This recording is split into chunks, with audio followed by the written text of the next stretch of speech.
Sebelum sinyal terkirim, perjalanan siaran DVB T2 dimulai dengan pembuatan konten audio dan video. Kamera berkualitas tinggi sangat penting, merekam video dengan detail yang memukau. Kamera ini seringkali menggunakan sensor CMOS, mengubah cahaya menjadi sinyal digital, membentuk dasar siaran. Selain visual, audio memainkan peran penting dalam menghadirkan pengalaman yang mendalam. Mikrofon dalam berbagai bentuknya menangkap nuansa suara, dari kata-kata yang diucapkan hingga suasana halus dari lingkungan.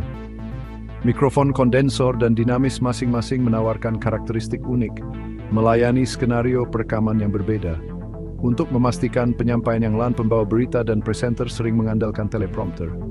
Perangkat ini diposisikan secara strategis di dekat lensa kamera. Menampilkan naskah, memungkinkan presenter untuk mempertahankan kontak mata dengan penonton sambil menyampaikan informasi. Sentuhan terakhir dalam produksi konten seringkali melibatkan pencahayaan. Teknik pencahayaan yang tepat meningkatkan daya tarik visual, memastikan subjek tersinari dengan baik dan pemandangan diterangi dengan tepat. Dari lampu utama hingga lampu pendukung, setiap sumber cahaya lighting berperan dalam membentuk estetika keseluruhan. Setelah rekaman mentah dan audio diambil, prosesnya berpindah ke pasca produksi. Di sini, teknisi terampil menggunakan perangkat lunak canggih untuk merakit dan menyempurnakan konten. Sistem pengeditan non-linear atau Non-Linear Editing (NLE) akan membentuk tulang punggung tahap ini. Sistem NLE seperti Adobe Premiere Pro atau DaVinci Resolve menyediakan kanvas digital bagi editor untuk mengerjakan keajaiban mereka.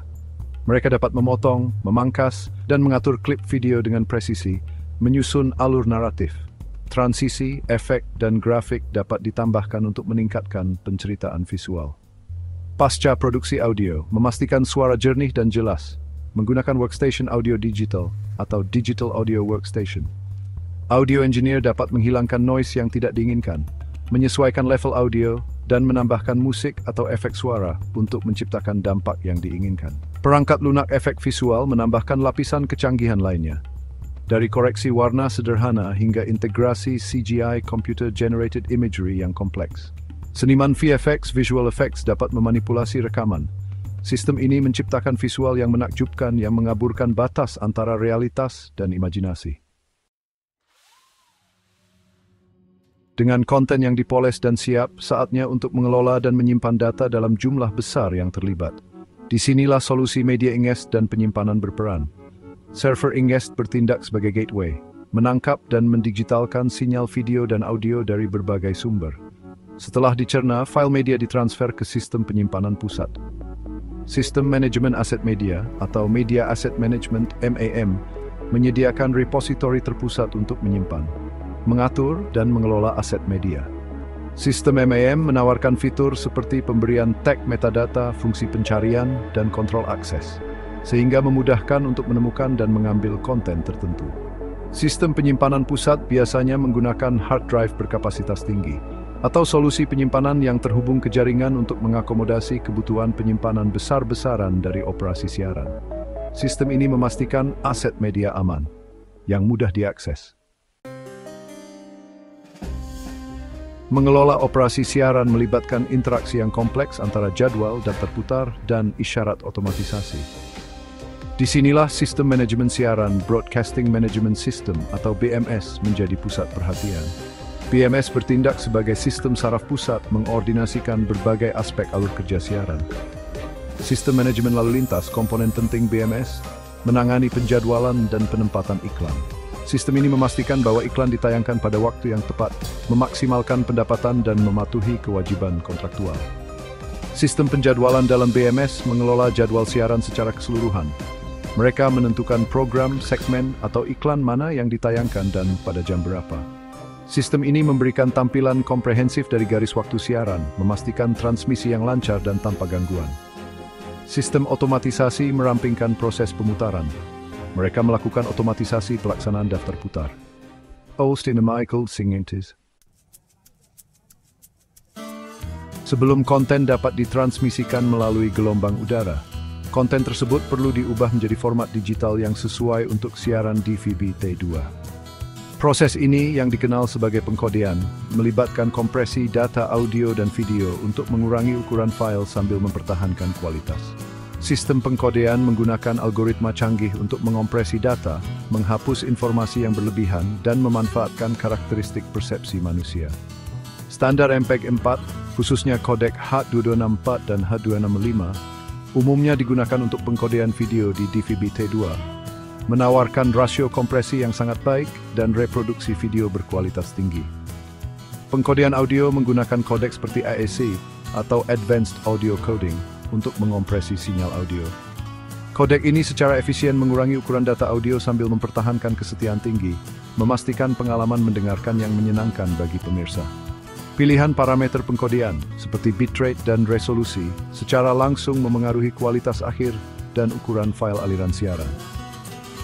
Stasiun penyiaran dengan hati-hati menyimbangkan faktor-faktor ini, dengan tujuan untuk mengoptimalkan pengalaman menonton, sambil tetap berada dalam batasan bandwidth standar DVB-T2.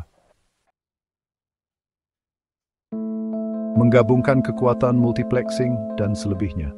Standar DVB-T2 menggunakan teknik yang disebut multiplexing, yang memungkinkan beberapa layanan digabungkan dan ditransmisikan melalui satu saluran frekuensi. Penggunaan bandwidth yang efisien ini memungkinkan penyiar untuk menawarkan berbagai program, layanan data, dan fitur interaktif. Multiplexing melibatkan penggabungan beberapa aliran digital termasuk video, audio, dan data ke dalam satu aliran transportasi. Aliran ini bertindak sebagai wadah, membawa beberapa program dan layanan di dalam strukturnya. Setiap layanan dalam multiplex diidentifikasi oleh pengidentifikasi unik, yang memungkinkan penerima untuk memilih dan mendekode konten yang diinginkan. Proses multiplexing juga menggabungkan kode koreksi kesalahan untuk memastikan transmisi yang andal. Kode-kode ini menambahkan redundansi ke data, memungkinkan penerima untuk mendeteksi dan memperbaiki kesalahan. Menumpangkan sinyal pada gelombang udara dengan teknik modulasi dan transmisi RF. Dengan aliran digital yang terpasang sepenuhnya, saatnya untuk mengirimkannya ke rumah pemirsa. Disinilah modulasi dan RF atau frekuensi radio transmisi berperan. Modulasi melibatkan pencetakan data digital ke gelombang radio yang bertindak sebagai sinyal pembawa. DVB-T2 menggunakan skema modulasi yang kuat yang disebut OFDM atau Ortho Frequency Division Multiplexing. OFDM membagi bandwidth yang tersedia menjadi beberapa subcarrier, masing-masing membawa sebagian data. Teknik ini menawarkan ketahanan terhadap pemudaran sinyal dan interferensi, memastikan penerimaan yang andal bahkan di lingkungan yang menantang. Sinyal yang dimodulasi kemudian diperkuat dan ditransmisikan dari menara siaran melalui antena. Antena memancarkan sinyal RF yang bergerak melalui udara dan ditangkap oleh antena pemirsa. Kondisi geografis, daya transmisi, tinggian direkturnis, berjawakan jarak bafisinis. Mengawasi memantau sistem DVB-T2. Memastikan kualitas dan keandalan siaran DVB-T2 memerlukan pemantauan yang konstan. Penyiar menggunakan berbagai alat dan teknik untuk mengawasi kinerja sistem. Penganalisis transport stream atau TS adalah alat penting untuk memantau integritas aliran digital. Penganalisis TS menangkap dan menganalisis sinyal yang ditransmisikan, memeriksa kesalahan, kualitas sinyal, dan kepatuhan terhadap standar DVB-T2. Mereka memberikan wawasan rinci tentang karakteristik aliran, memungkinkan teknisi untuk mengidentifikasi dan memecahkan masalah apapun yang mungkin timbul. Penerima RF dan penganalisis spektrum digunakan untuk memantau karakteristik sinyal RF. Instrumen ini mengukur kekuatan sinyal, akurasi frekuensi, dan tingkat interferensi, memastikan sinyal ditransmisikan dengan benar dan dalam bandwidth yang dialokasikan. Sistem manajemen jaringan menyediakan platform terpusat untuk memantau dan mengendalikan berbagai aspek infrastruktur siaran.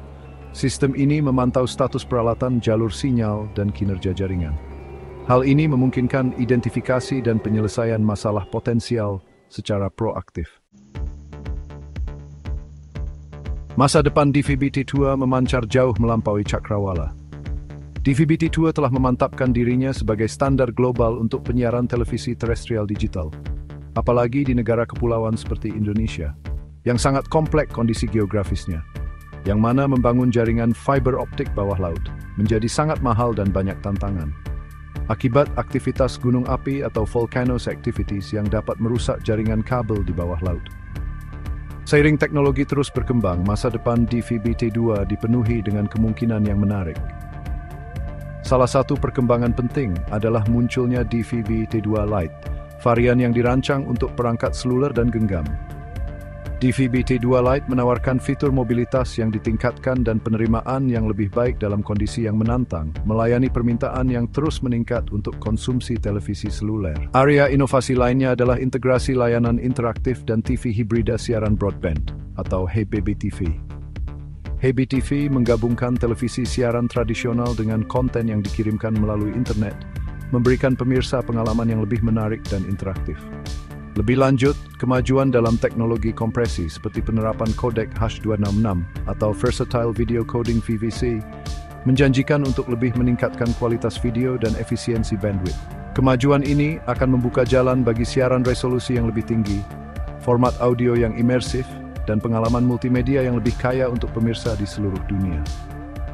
Karena lanskap penyiaran terus berkembang, DVB-T2 berada pada posisi yang tepat untuk beradaptasi dan berkembang, mengirimkan informasi kepada pemirsa selama bertahun-tahun. Dari studio, gambar dan suara disiarkan. Kualitas gambar tak pernah kabur. Teknologi penyiaran TV menjadi andalan.